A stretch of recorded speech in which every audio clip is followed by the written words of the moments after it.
Good morning, everyone. I was just mentioning to Reverend Tom how much I miss being able to be in person this year. It is an opportunity that I look forward to every year, and it's disappointing, but of course I was very excited to have the opportunity to share a little bit about the work that Square One is doing right now, and of course to thank your congregation for being such amazing supporters of our work year after year.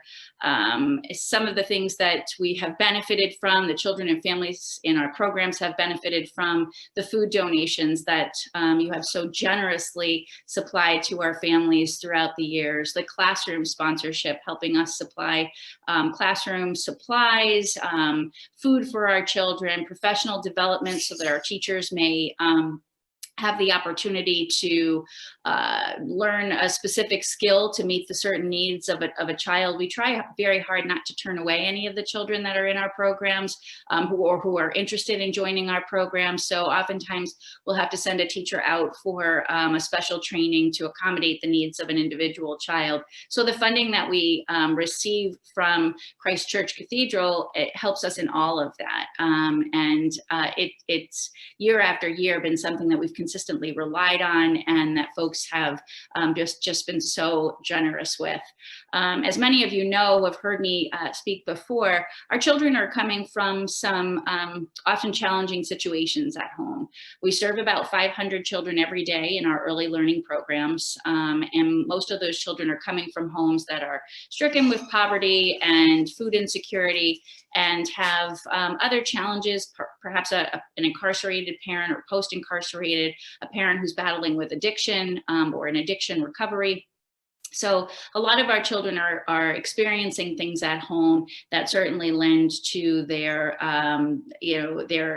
their challenges when it comes to being successful in school and going forward. So we do everything in our power to help to work through some of those challenges and have the opportunity to visit with the families and do our best to build that healthy foundation that all children really need and deserve to have long-term success going forward.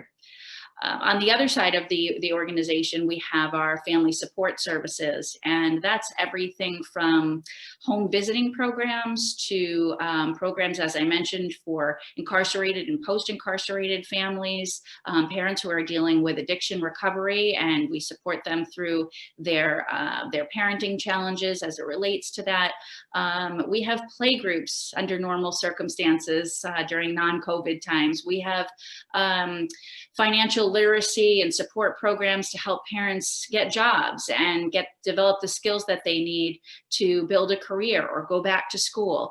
There in that part of the organization, we serve about 1,500 families every year, and there's some overlap between our early learning families and our family support service families. But the impact that we have there is we estimate to be about 2,000 families every year.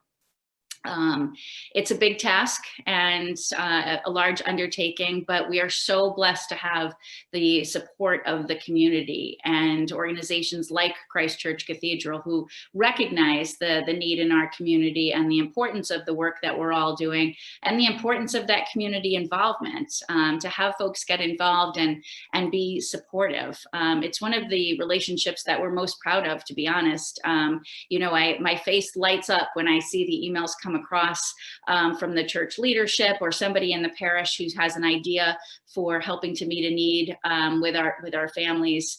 It's always such a pleasure to work with Christ Church Cathedral and all the folks that are involved. Thanksgiving meals, holiday gifts for our families, supplies for the classroom, toy drives, things like that. We know that we can always count on your congregation to help us, and it's something we consider to be a blessing, and we're very fortunate to have the support of your community. I encourage anyone who would like to know more to reach out to us, visit our website. The church leadership, Reverend Tom and folks in the church have my contact information. I'm happy to set up a conversation. I really hope and pray that better days are ahead of us where we can welcome guests back into the building. And there's nothing that will make your week brighter than coming and spending a little bit of time with our preschoolers. I can always safely promise people that it will be the best part of their week.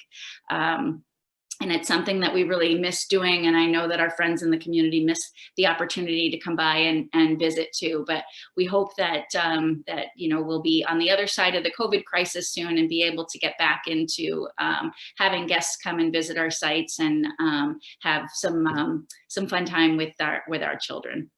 And again, I just want to say thank you to everyone for the longstanding support, and really encourage you to reach out if you have any questions or ideas on how we can continue to work together and help to build a brighter future for the children and the families here in Springfield.